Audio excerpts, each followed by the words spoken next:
ஆண்டவரும் உலக இரட்சகருமாயிருக்கிற கர்த்தராகிய இயேசு கிறிஸ்துவின் சர்வ வல்லமையுள்ள நாமத்திற்கே மகிமை உண்டாவதாக. கிறிஸ்துவுக்குள் அன்பானவர்களே, கடந்த சில வாரங்களாகவே நாம் இங்கே ஏறி வா என்ற தலைப்பிலே தேவன் நம்மை எங்கெல்லாம் ஏறி வர கூப்பிடுகிறார் என்பதை குறித்து நாம் பார்த்து கொண்டே வருகிறோம். அதிலே அநேக காரியங்களை பார்த்தோம். இந்நாளிலேயும் நாம் பார்க்க போகிற காரியம் மறுரூபம். அதற்கென்று எடுத்துக்கொள்ளப்பட்ட வேதவசனம் மத்தேயு 17வது அதிகாரம் 1வது வசனத்திலிருந்து.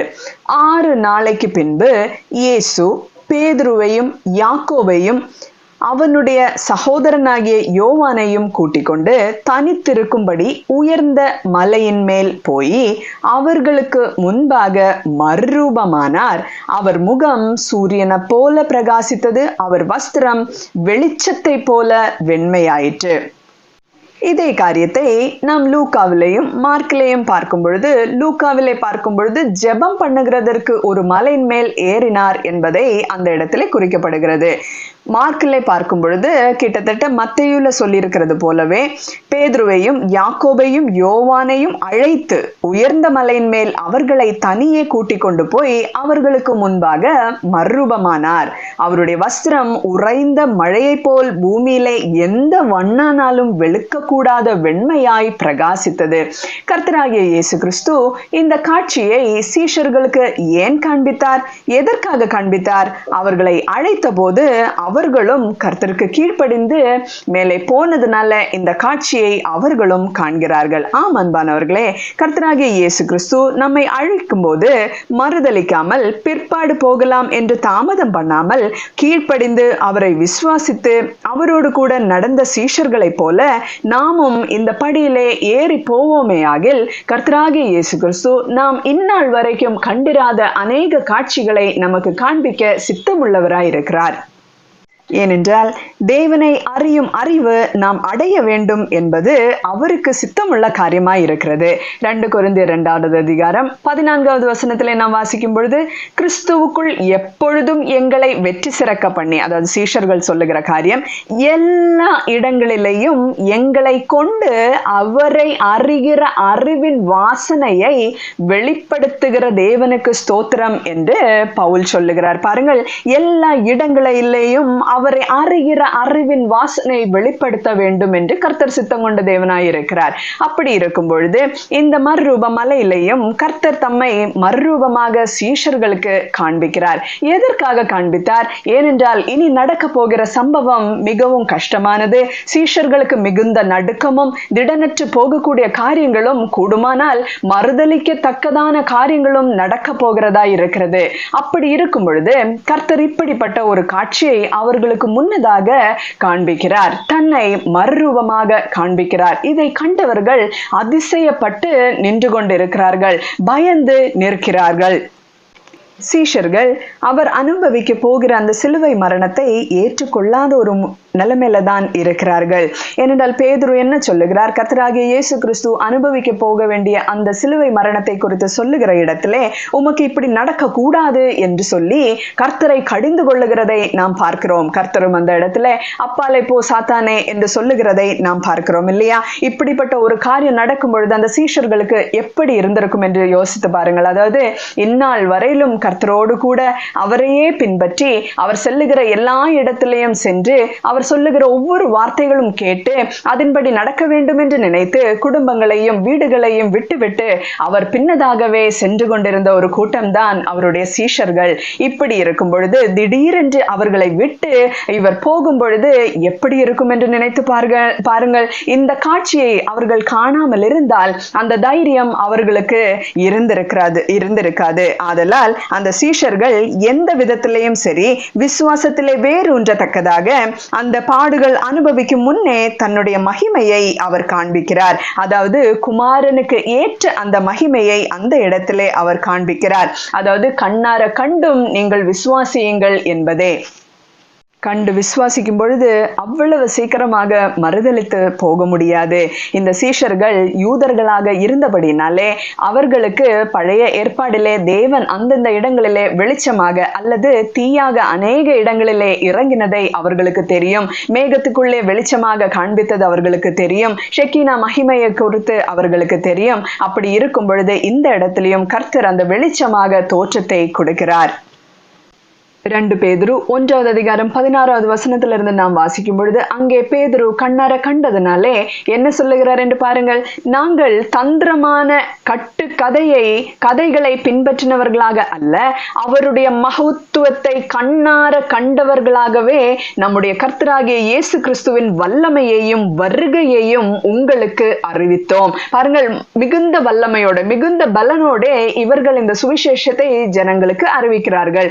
17வது வசனத்திலே இவர் என்னுடைய நேசகுமாரன், இவரிடத்தில் பிரியமாயிருக்கிறேன் என்று சொல்லுகிற சத்தம் உன்னதமான மகிமையிலிருந்து அவருக்கு உண்டாகி பிதாவாகிய தேவனால் அவர் கனத்தையும் மகிமையையும் பெற்ற போது அவரோட கூட நாங்கள் பரிசுத்த பர்வதத்தில் இருக்கையில் வானத்திலிருந்து பிறந்த அந்த சத்தத்தை கேட்டோம். எனக்கு அன்பானவர்களே, பிதாவாகிய தேவனை ஒருவரும் தரிசித்ததில்லை, ஆனால் அவருடைய மகிமையான அந்த சத்தத்தை இவர் என்னுடைய நேசகுமாரன் என்று சாட்சி கொடுத்து சொல்லுகிறதை சீஷர்கள் கேட்டிருக்கிறார்கள்.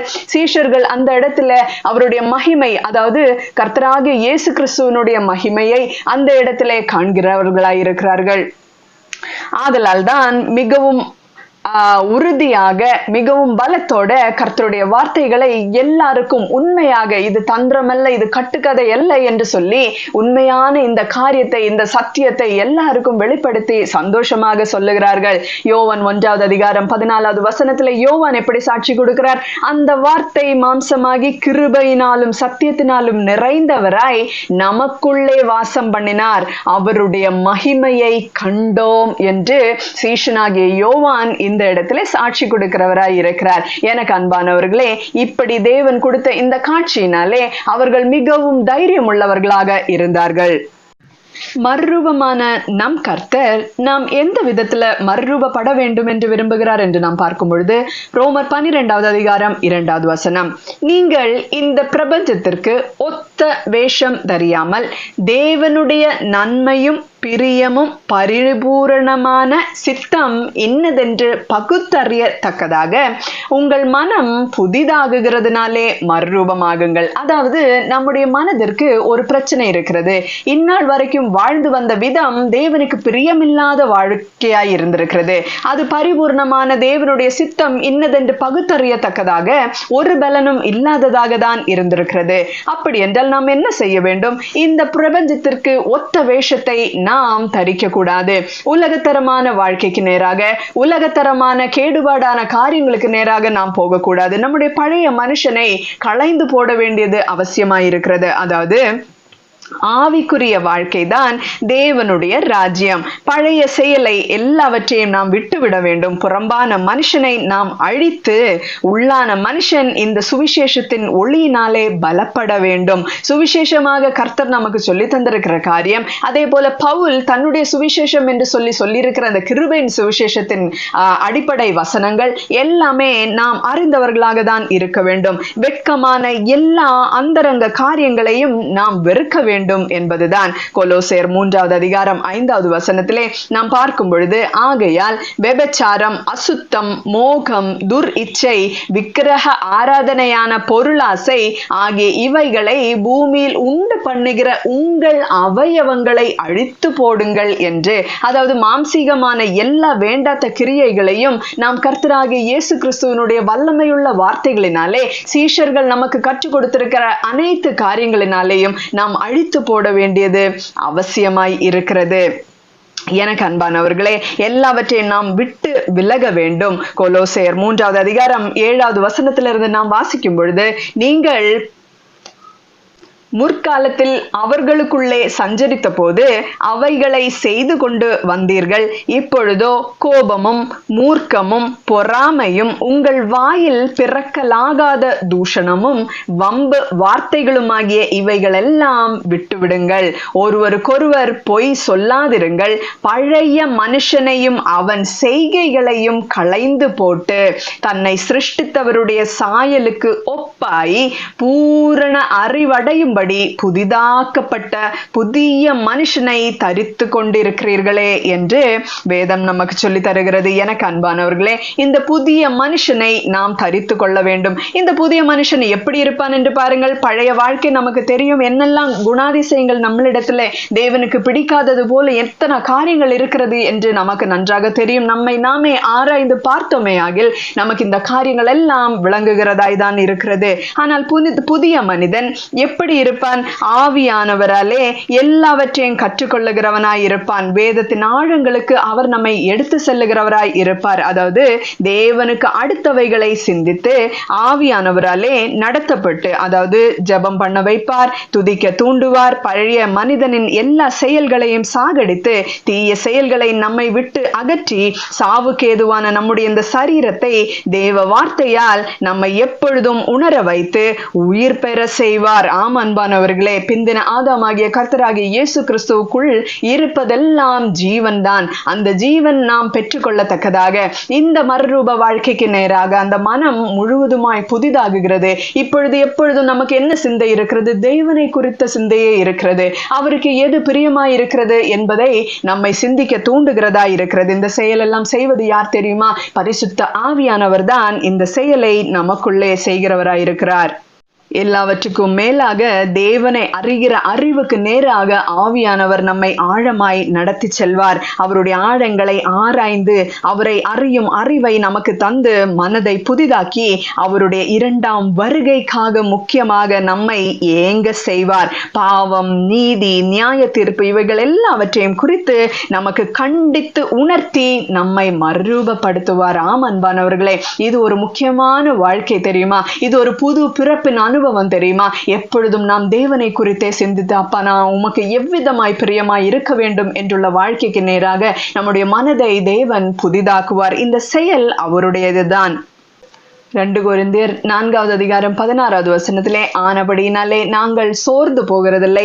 எங்கள் புறம்பான மனுஷனானது அழிந்தும் உள்ளான மனுஷனானது நாளுக்கு நாள் புதிதாக்கப்படுகிறது என்று பவுல் சொல்லுகிறார். பாருங்கள் எனக்கு அன்பானவர்களே, நாளுக்கு நாள் நம்முடைய உள்ளான மனுஷன், ஏனென்றால் இந்த உள்ளான மனுஷனுக்குள்ளதான் அநேக பிரச்சனைகள். அவன் என்ன செய்கிறான், அவள் என்ன செய்கிறாள், என்ன பேசுகிறாள், என்ன நினைக்கிறாள், என்ன எண்ணங்கள் உள்ளுக்கு இருக்கிறது என்று ஒரு மனிதனாலும் கண்டுபிடிக்க முடியாது இருக்கிறது. எல்லாம் அந்த குறுக்கும் கேடுள்ளதுமாய் இருக்கிற காரியமாய் இருக்கிறது. எனக்கு அன்பானவர்களே, இந்த உள்ளான மனுஷன் நாளுக்கு நாள் புதிதாக்கப்பட வேண்டும். இவ்விதமாக நம்முடைய மனம் புதிதாக வேண்டும் என்று கர்த்தர் விரும்புகிறார். அடுத்ததாக என்ன? 2 கொரிந்தியர் 3:18 நாம் எல்லாரும் திறந்த முகமாய் கர்த்தருடைய மகிமையை கண்ணாடியிலே காண்கிறது போல கண்டு ஆவியாயிருக்கிற கர்த்தரால் அந்த சாயலாக தானே, அதாவது ஆவியாயிருக்கிற கர்த்தருடைய சாயல் எவ்விதமாய் இருக்கிறோம்? ஆவியாக இருக்கும். அந்த சாயலாக தானே மகிமையின் மேல் மகிமை அடைந்து மறுரூபப்படுகிறோம். ஆவியானவர் நம்முடைய வாழ்க்கையில கிரியை செய்ய வேண்டியது மிகவும் முக்கியமாயிருக்கிறது. ஏனென்றால் நம்முடைய தேவன் கர்த்தர் ஆவியாய் இருக்கிறார். அவருடைய சாயலாகவே நாம் மறுரூபப்பட வேண்டும். அதாவது மாம்சீகமான செயல்கள் எல்லாவற்றையும் நாம் அழித்து தேவனுடைய சாயலாக நாம் மாற வேண்டும். பிலிப்பியர் 3:21 அவர் எல்லாவற்றையும் தமக்கு கீழ்ப்படுத்திக் கொள்ளத்தக்க தம்முடைய வல்லமையான செயலின்படியே நம்முடைய அற்பமான சரீரத்தை, அதாவது இப்பொழுது இருக்கிற சரீரம் எவ்விதமாய் கர்த்தர் பார்க்கிறார்? அற்பமான சரீரமாக. ஏனென்றால் இதில் இருக்கிற கிரியைகள் மிகவும் மோசமானதாய் இருக்கிறது. பாவம் ஆளுகிற சரீரமாக இருக்கிறபடினாலே நம்முடைய இந்த அற்பமான சரீரத்தை தம்முடைய மகிமையான சரீரத்திற்கு, அவருக்கு ஒரு ஒரு சரீரம் இருக்கிறது. அந்த மகிமையான சரீரத்திற்கு ஒப்பாக மறுரூபப்படுத்துவார். ஆம் அன்பானவர்களே, 2 கொரிந்தியர் 4வது அதிகாரம் 4வது வசனத்துல நாம் வாசிக்கும் பொழுது, தேவனுடைய சாயலாயிருக்கிற கிறிஸ்து, அதாவது தேவனுடைய சாயலாயிருக்கிற கிறிஸ்துவின் மகிமையான சுவிசேஷத்தின் ஒளி அவிசுவாசிகளாகிய அவர்களுக்கு பிரகாசமாயிராதபடிக்கு. எனக்கு அன்பானவர்களே, கிறிஸ்துவின் மகிமையான சுவிசேஷத்தின் ஒளி, அதாவது இருளில் இருக்கிற ஜனங்கள் பெரிய வெளிச்சத்தை கண்டார்கள் என்று சொன்னால், கர்த்தராகிய இயேசு கிறிஸ்துவின் முகத்தில் இருக்கிற மெய்யான ஒளி, அந்த ஒளியே அது பாவம் இல்லாததாய் இருக்கிறது, சுத்தமுள்ளதாய் இருக்கிறது, பரிபூரணமாய் இருக்கிறது. இந்த ஒளி அவிசுவாசிகளாகிய சிலருக்கு எவ்விதமாய் இருக்கிறது? அவர்கள் பிரகாசிக்காதபடிக்கு இப்பிரபஞ்சத்தின் தேவனானவன் அவர்களுடைய மனதை குருடாக்கினான். ஆதலால் நம்முடைய மனது எவ்விதமாய் இருக்கிறது? குருடாய் இருக்கிறதா? சுவிசேஷத்தின் ஒளி நம்மிடத்துல பிரகாசமாய் இராதபடிக்கு அவன் நம்மை குருடாக்கி வைத்திருக்கிறானா என்பதை நாம் ஆராய்ந்து பார்க்க வேண்டும். சுவிசேஷத்தில் என்ன சொல்லி இருக்கிறதோ, எதெல்லாம் விட்டுவிட வேண்டும் என்று சொல்லி இருக்கிறதோ, எதெல்லாம் விட்டு விலக வேண்டும் என்று கர்த்தர் நம்மிடத்துல எச்சரிக்கையாய் சொல்லி இருக்கிறாரோ, அதெல்லாவற்றையும் நாம் செய்ய வேண்டியதாய் இருக்கிறது. இருளிலிருந்து வெளிச்சத்தை பிரகாசிக்க சொன்ன தேவன் இயேசு கிறிஸ்துவின் முகத்திலுள்ள தமது மகிமையின் அறிவாகிய ஒளியை தோன்ற பண்ணும் பொருட்டாக எங்கள் இருதயங்களிலே பிரகாசித்தார். எனக்கு அன்பானவர்களே, இந்த சுவிசேஷத்தின் ஒளி நம்மளுடைய இருதயங்களிலே பிரகாசிக்கும் பொழுது தேவனை அறிகிற அறிவாகிய அவருடைய மகிமையின் ஒளி, அவருடைய முகத்தில் இருக்கிற அந்த ஒளியை நாம் அறிந்தவர்களாக இருப்போம். எனக்கு அன்பானவர்களே, இந்த மகத்துவமான இந்த வல்லமை நம்மிடத்திலே உண்டாகத்தக்கதாக தேவனால் உண்டாயிருக்கிறது என்று விளங்கும்படி இந்த பொக்கிஷத்தை மண்பாண்டங்களில் பெற்றிருக்கிறோம் என்று சீஷர்கள் சொல்லுகிறார்கள். இந்த மண்பாண்டத்திலே இந்த சுவிசேஷத்தின் ஒளி பிரகாசிக்க வேண்டும். எனக்கு அன்பானவர்களே, அந்த ஒளிதான் அவருடைய முகத்தில் இருக்கிற அந்த மெய்யான பிரகாசமாய் இருக்கிறது. அவர் நீதியின் சூரியனாக இருக்கிறார், நீதி செய்கிறவராய் இருக்கிறார். அவர் செய்த எல்லா காரியமும் நீதியே. நமக்காக எல்லாவற்றையும் நாம் கெட்டு போக கூடாது என்பதற்காக எல்லாவற்றையும் வெளிச்சமாக நமக்கு காண்பித்தவராய் இருக்கிறார். எனக்கு அன்பானவர்களே, அவருடைய முகத்தில் இருக்கிற அந்த ஒளி என்ன? இங்க பாருங்க, இயேசு கிறிஸ்துவின் முகத்தில் உள்ள தமது மகிமையின் அறிவாகிய ஒளியை, மகிமையின் அறிவு, தேவனை குறித்துள்ள அறிவு நமக்கு சொல்லி தருகிறவராய் இருக்கிறார். இது இருளிலிருந்து வெளிச்சத்தை பிரகாசிக்க சொன்ன தேவன் என்று சொல்லப்பட்டிருக்கிற தேவன் இருளிலிருந்து இந்த மகிமை பிரகாசிக்க வேண்டும் என்றுள்ள எண்ணமுடையவராய் இருக்கிறார். நமக்கு அந்த காரியங்களை காண்பித்து தரத்தக்கதாக கர்த்தர் அந்த இடத்துல மறுரூபமானது போல நம்மிடத்திலையும் இந்த சுவிசேஷத்தின் ஒளி எங்கும் பிரகாசிக்க வேண்டும். மத்தேயு 13வது அதிகாரம் 43வது வசனத்திலே, அப்பொழுது நீதிமான்கள் தங்கள் பிதாவின் ராஜ்யத்திலே சூரியனை போல பிரகாசிப்பார்கள். பாருங்கள், இந்த மறுரூபத்தின் மகிமையை நாமும் அடையத்தக்கதாக கர்த்தர் இந்த காரியத்தை நமக்காக செய்திருக்கிறார். கேட்கிறதற்கு காதுள்ளவன் கேட்க கடவன் என்று வேதத்திலே சொல்லப்பட்டிருக்கிறது. அது மட்டும் இல்லாம 1 கொரிந்தியர் 15வது அதிகாரம் 42வது வசனத்திலிருந்து நாம் வாசிக்கும் பொழுது, மரித்தோரின் உயிர்த்தெழுதலும் அப்படியே இருக்கும். அழிவுள்ளதாய் விதைக்கப்படும், அழிவில்லாததாய் எழுந்திருக்கும். கனவீனம் உள்ளதாய் விதைக்கப்படும், மகிமையுள்ளதாய் எழுந்திருக்கும். பலவீனம் உள்ளதாய் விதைக்கப்படும், பலமுள்ளதாய் எழுந்திருக்கும். 49வது வசனத்திலே, மேலும் மண்ணானவனுடைய சாயலை நாம் அணிந்திருக்கிறது போல வானவருடைய சாயலையும் அணிந்து கொள்வோம். சகோதரரை, நான் சொல்லுகிறது என்னவெனில், மாம்சமும் இரத்தமும் தேவனுடைய ராஜ்யத்தை சுதந்திரிக்க மாட்டாது. நமக்கு என்ன இருக்கிறது? மாம்சமும் இரத்தமும் இருக்கிறது. ஆதலால் தேவன் நம்மை நோக்கி சொல்லுகிற காரியம் என்ன? உங்களுடைய மனதை புதிதாக்குங்கள். உள்ளான மனிதன் புதிதாக வேண்டும். கடைசியாக அவருடைய சரீரத்துக்கு ஏற்ற காரியமாகவே நம்முடைய சரீரத்தை அவர் மாற்றுவார் என்பது அவர் நமக்கு கொடுத்திருக்கிற வாக்குத்தத்தம் தான். நித்திய ஜீவனை நாம் சுதந்திரிக்கிற அந்நாளிலே இந்த காரியங்கள் எல்லாம் நடக்கும். சகோதரே, நான் சொல்லுகிறது என்னவெனில், மாம்சமும் இரத்தமும் தேவனுடைய ராஜ்யத்தை சுதந்திரிக்க மாட்டாது. அழிவுள்ளது அழியாமையை சுதந்திரிப்பதும் இல்லை. அழிவுக்குரிய இந்த சரீரத்தில் இருக்கிற அத்தனை கெட்ட செயல்களையும் நாம் தேவனை நோக்கி விண்ணப்பம் செய்து சுவிசேஷத்தின் ஒளி மூலமாக நாம் மாற்றிவிட வேண்டும். இதோ ஒரு ரகசியத்தை உங்களுக்கு அறிவிக்கிறேன். நாம் எல்லாரும் நித்திரை அடைவதில்லை. ஆகிலும் கடைசி எக்காலம் தொனிக்கும் போது ஒரு நிமிஷத்திலே, ஒரு இமை பொழுதிலே நாம் எல்லாரும் மறுரூபமாக்கப்படுவோம். எனக்கு அன்பானவர்களே, கர்த்தராகிய இயேசு கிறிஸ்து நமக்கு செய்திருக்கிற அனைத்து காரியம் சற்று சிந்தித்து பாருங்கள். நாம் மறுரூபப்பட வேண்டியது அவசியமாய் இருக்கிறது என்றும் அவர் விரும்புகிற காரியமாய் இருக்கிறது. 52வது வசனத்திலே, எக்காலம் தொனிக்கும், அப்பொழுது மரித்தோர் அழிவில்லாதவர்களாய் எழுந்திருப்பார்கள், நாமும் மறுரூபமாக்கப்படுவோம். இதுதான் கிறிஸ்தவ வாழ்க்கையினுடைய நம்பிக்கையாய் இருக்கிறது. எப்படி சாவுக்கு ஏதுவான இந்த சரீரம் சாவாமையை தரித்து கொள்ள வேண்டும் என்று கர்த்தர் விரும்புகிறாரோ, அந்தபடியே நாமும் அவருடைய கரங்களிலே முழுவதுமாய் ஒப்பு கொடுப்போமா? மறுரூபமாவதற்கென்று சீஷர்கள் ஏறினது போல, அவர் அழைத்த போது கீழ்ப்படிந்து ஏறினது போல நாமும் அந்த மலையிலே ஏறுவோமா? கர்த்தர் தாமே நம்மை மறுரூபப்படுத்தி அவருடைய நாமம் முழுவதுமாய் எந்தெந்தைக்கும் தூஷிக்கப்படாதபடிக்கு கர்த்தருடைய வசனத்துக்கு அவ்வளவுக்கும் நாம் கீழ்ப்படிந்து கர்த்தருக்கு பிரியமான வாழ்க்கை வாழ முழுவதுமாய் தாழ்த்தி ஒப்பு கொடுப்போமா? கர்த்தருடைய நாமமே மகிமைப்படுவதாக. ஆமேன். அல்லேலூயா. ஜெபிப்போமா. அன்பும் இரக்கமும் கிருபை நிறைந்த பரிசுத்த நல்ல பிதாவே, இந்த நல்ல நாளுக்காக ஸ்தோத்திரம் சுவாமி. நீர் அந்த மலையின் மீது ஆண்டவரே இங்கே ஏறி வா என்று சொல்லி கர்த்தாவே அந்த சீஷர்களை அழைத்து சென்று அவர்களுக்கு முன்னதாக நீங்க மறுரூபமானீர் ராஜா. அதே போல நாங்களும் ஆண்டவரே நீங்க இருக்கிற இடத்துல இருக்க வேண்டும் என்பதற்காக இந்த மறுரூபமா வாழ்க்கையின் மகிமையை எங்களுக்கு காண்பித்து தந்ததுக்காக, அது எவ்விதமாய் நடக்க போகிறது என்பதை ஆண்டவர் உம்முடைய சீஷர்கள் மூலமாக எங்களுக்கு வெளிப்படுத்தினதற்காக உமக்கு நன்றிகளை ஏறெடுக்கிறோம். இப்படிப்பட்ட ஒரு தேவன் உண்டோ? இப்படிப்பட்ட ஒரு சர்வ வல்லமையுள்ள ராஜா உண்டோ? உம்முடைய அந்த ஆளுகைக்கு நேராக ஆண்டவரே எங்களை நாங்கள் தாழ்த்தி ஒப்பு கொடுத்து ஜெபிக்கிறோம் ஆண்டவரே. எங்களுடைய குடும்பத்தில் இருக்கிற அனைவரும் ஆண்டவரே, இந்த உலகத்தில் கிறிஸ்தவர்கள் என்று பெயர் பெற்றிருக்கிற அனைவரும் ஆண்டவரே விசுவாசத்தினால இந்த மறுரூப வாழ்க்கைக்கு நேராக ஆண்டவரை நடத்தப்படத்தக்கதாக கர்த்தாவே உம்முடைய ஆவியையும் உம்முடைய மகா பெரிய அந்த கிருபையையும் ஆண்டவரை அளவில்லாமல் எங்கள் மீது பொழிந்தரல வேண்டும் என்று ராஜா கேட்டுக்கொள்ளுகிறோம். கர்த்தாவே அப்பா, எல்லாரும் மறுரூபப்பட ராஜாவே உம்முடைய பிள்ளைகளாக நாங்கள் முழுவதுமாய் மாற எங்களை ஒப்பு கொடுக்கிறோம். எங்களுடைய ஆவி, ஆத்துமா, சரீரம் எல்லாவற்றையும் உடைய கரங்களில் கொடுக்கிறோம் ராஜா. நீர் பொறுப்பெடுத்து வழி நடத்துவீராக. நீர் எங்களை ஆளுகை செய்வீராக. ஜெபத்தை ஏற்றுக்கொள்ளும் மேய்ப்பரும் இரட்சகருமாகிய இயேசு கிறிஸ்து நாமத்திலே ஜெபத்தை கேளும் எங்கள் ஜீவனுள்ள நல்ல பிதாவே. ஆமேன். அல்லேலூயா.